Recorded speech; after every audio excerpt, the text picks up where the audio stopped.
Hey everyone, this is Elenbaas from Nightlight Astrology. Today we are going to start talking about Mars's upcoming conjunction with Jupiter in the sign of Gemini.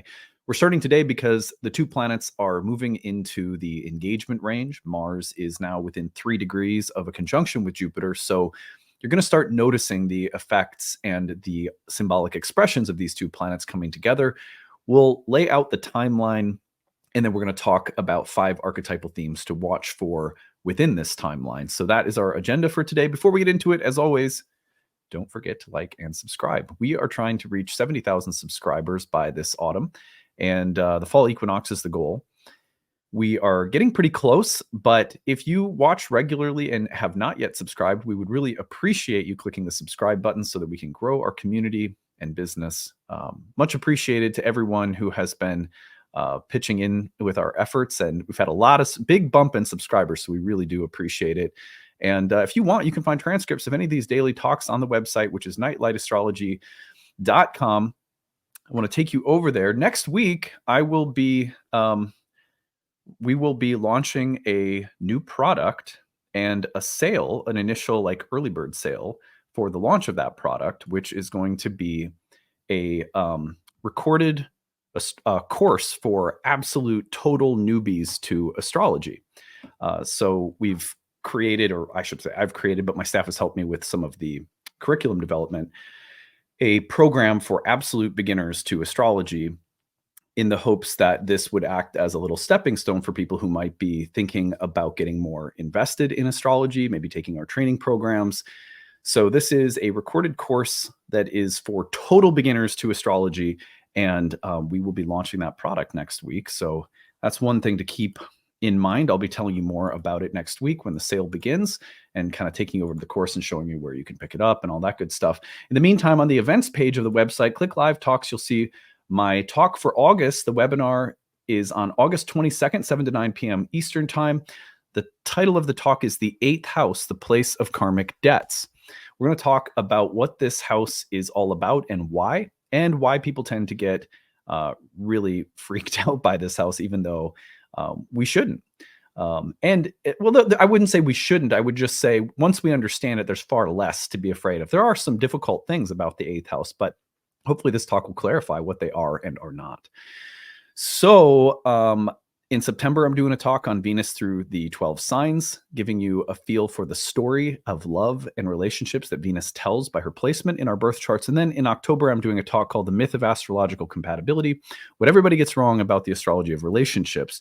So check those out coming up soon. When you register, you will get a live link to attend the webinar. If you cannot attend live, you get the recording afterward.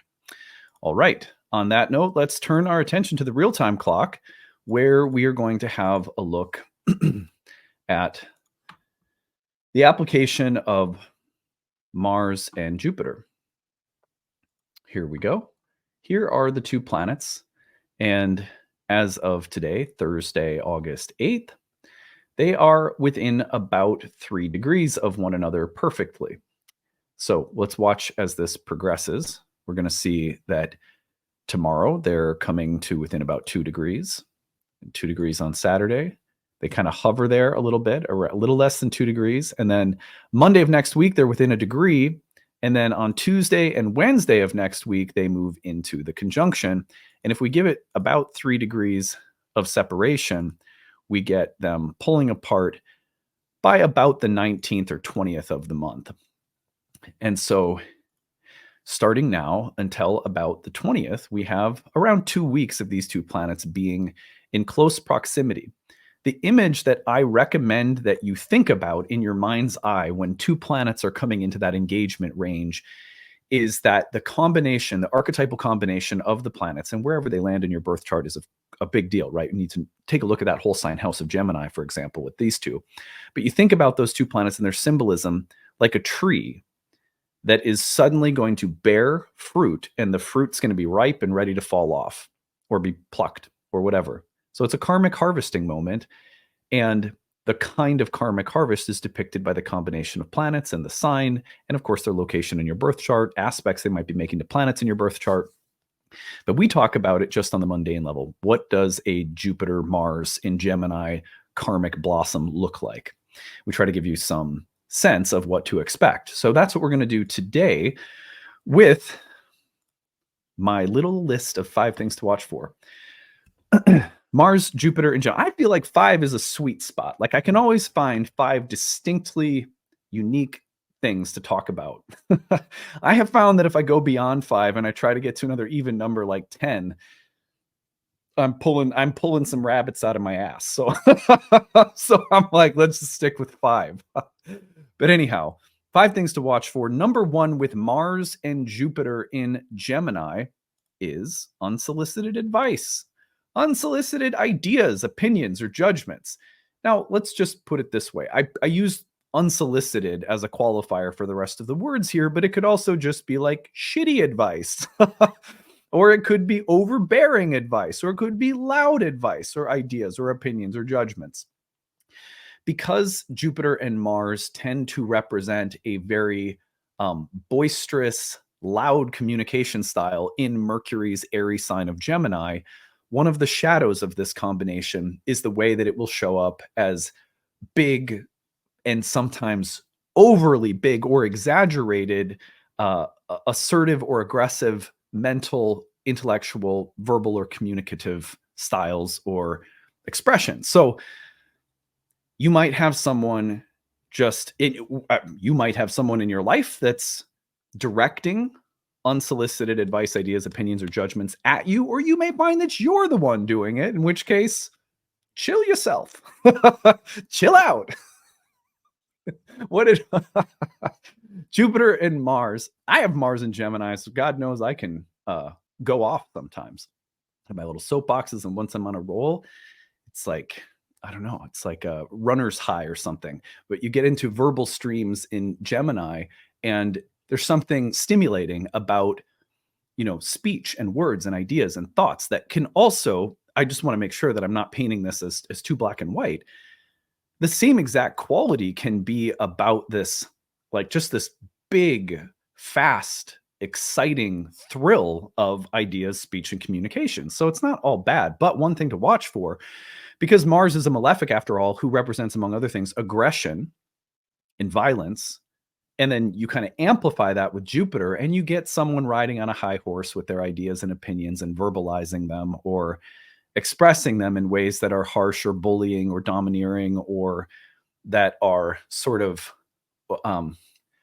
rational and executive and sort of assertive to the point where it feels a little harsh, or it's cutting, but very Mars word, cutting.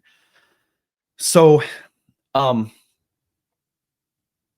I also have to say that of all of the signs, there is maybe no sign more clearly associated with the love of opinions and ideas and speech and sharing and conversing. I always like the image for Gemini of like a bustling coffee shop, lots of good ideas, sort of the caffeine's in your system. Just like, let's talk, So there's something about that could be extra thrilling and exciting and generating of actions and movement through mind, speech, ideas, intellect.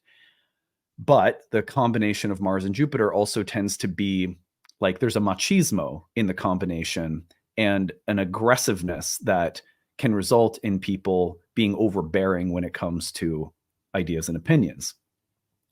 One of my favorite sayings that I learned from Al-Anon, which is a 12-step program for people who have had alcoholism in their family background, is that your opinions about me are none of my business. And, maybe there's certain settings in life where that's not appropriate when you really do need the feedback of people you love, right? I mean, it's not like it's a one-size-fits-all solution or idea or whatever, but there maybe is no better transit to repeat that mantra under than your unsolicited advice, ideas, opinions, and judgments about me, my life, my dreams, my passions, my goals, my interests, the way I'm doing something. It's just none of my business. You're welcome to have that opinion, but it's not my business. So you might have to call upon that mantra. But on the other hand, don't be surprised if you find yourself totally captivated by new ideas. learning something new, understanding something in a new way, having a different perception, and being mobilized or pushed into strong, swift action and excitement as a result. That would also be a great way of looking at this. So, number 2, executive thinking, judging, and revisions that require bold or fast actions. I say this because don't forget that this Mars-Jupiter conjunction is hosted by a retrograde Mercury. The retrogradation of Mercury as the host of this meeting suggests there might be strong analysis, a kind of cutting, analytical, executive judging quality of mind that prompts or is part of some kind of revision or analysis or breakdown, all things that Mercury retrograde is associated with. You may also notice that you're reaching a point where revision or remaking or reorganizing gains some serious momentum. So the retrograde process begins a journey of reworking something, revising something, editing something, critiquing something, and recreating it. Then you may find that right now, within that process, you're hitting a moment of rapid movement and momentum, which could be really helpful. Also, don't be surprised if big ideas, along with strong, decisive, bold actions, all come up really quickly. Remember, Mercury is retrograde, so is this the time to be gathering resources, developing a plan and a strategy, or is it the time to be implementing one? I think we'll know if we look at the quality of what we're doing in our consciousness and sort of take a moment to check in and say, should I slow down a little bit and move forward with this with a little bit more care and tact and sensitivity? Or is something required of me right now? And, I think the difference is, well, for me anyway, I would say that if someone suggests maybe there's a way of slowing the roll or whatever, and it makes me like angry, that's usually a pretty good sign that I should slow down. I don't know. Maybe you have your own way of testing whether it's a time of gathering that momentum and sort of storing it up for future use, or if it's something to act on right away. There may be some discerning needed there, but each person will be a little bit different. My self-worth is related to my mind, my speech, and my wit. Air signs, in like any planetary placement in an air sign, with respect to the psychological components or characteristics of the planet in the sign, may represent parts of ourself that we derive value from in relation to the quality of our mind or our intelligence or our ideas, or whether or not we feel that people value us or see us for the quality of our mind, speech, wit, etc. So like Venus, Venus and Gemini, in love, I want there to be a value and an exchange of value with respect to mind and ideas. That's a very Venus and Gemini thing. I want to fall in love with someone in part through intelligence and wit and playful, flirtatious banter. And so very important for Venus and Gemini, for the most part, to be with someone that they find stimulating on the level of the mind. Every Venus placement, as we'll see in this webinar I'm doing this fall, has something that Venus has something that she values in every sign that she's attracted to and exudes. And there's stories around all of that. I think with respect to Mars-Jupiter, one of the things that Mars-Jupiter might present as a how you want to be seen or validated or loved or respected when it comes to the Mars-Jupiter combination is through the strength of your intellect, the power or mastery of ideas, skills, and abilities that have been learned like a craft that's very mercurial. How fast and witty and interesting we are. There's also something to be said here for trying too hard. And I reflect on this as a native Mars and Gemini. When I began my blogging career, I really felt like I had to make everything that I said as interesting and original as possible. And that placed a pressure on the writing that often generated what felt to me like inauthenticity and what probably looked at times like trying too hard, you know? And I still can feel that pressure sometimes. And I see that as inherently one of the shadows of Mars and Gemini. Oh, many Mars and Gemini people will derive a sense of, personal strength from how witty and articulate or interesting your speech, mind, or ideas are. There's nothing wrong with that. We all have different styles, and we all have different um, ways that we want to see ourselves in the archetypal mirror. I think it's really, for most of us, it's about understanding what we want or need or how we desire to be seen, while also recognizing the inherent ways in which that may push us to do too much or to overcompensate and so forth, and just kind of working that tension. But Mars Gemini for sure can be related to the desire to be seen as strong or powerful or worthy or awesome or excellent or victorious or macho or strong in relation to the quality of your learning, your education, your intellect, how witty or clever you are, how original you can be with a clever turn of phrase on your Instagram or Twitter account or whatever.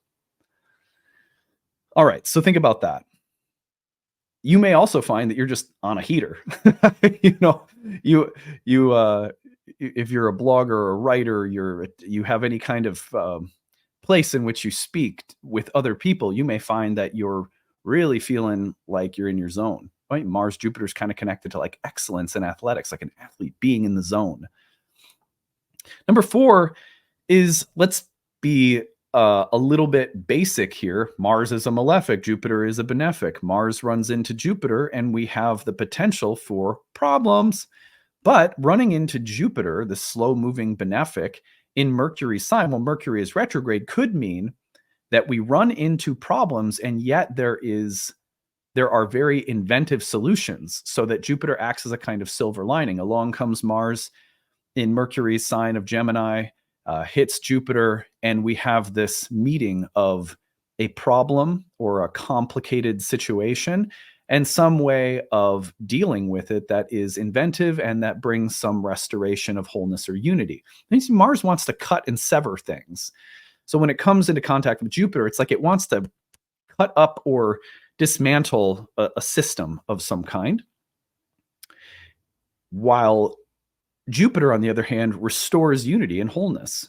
And so when the two come together and Mercury's retrograde ruling both of them, going through a process, there might be some dismantling and reordering of something. But the nice thing is that the meeting of the two should not just simply favor Mars destroying something. It should be about a problem that comes up and some kind of innovative solution, because Mercury's retrograde and Gemini itself as a sign are often very inventive, and really amazing how good Gemini is at solving complex problems, like riddles, for example, puzzles. Gemini, great at working through complicated things like a Rubik's Cube.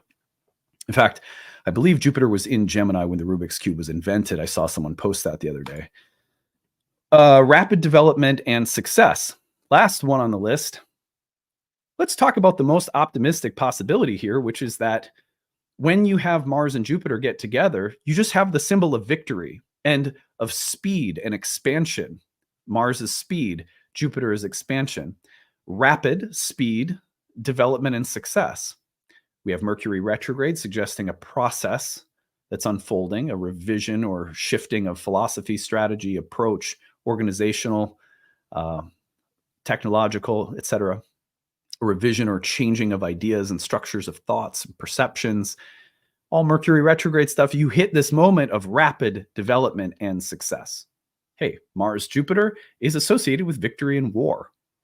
So why not see a period where we rapidly are able to achieve something or succeed at something? There's inherent within that is the idea of something that is challenging or requires perseverance and effort, but we hit a period of rapid development and success where we are achieving and hitting our goals and so forth. So that would be a very beneficial expression of the transit. Those are my 5 things to watch for in no particular order, but I would add that we are also going to be adding into this the fact that we have quite a lineup of planets all crossing in mutable signs.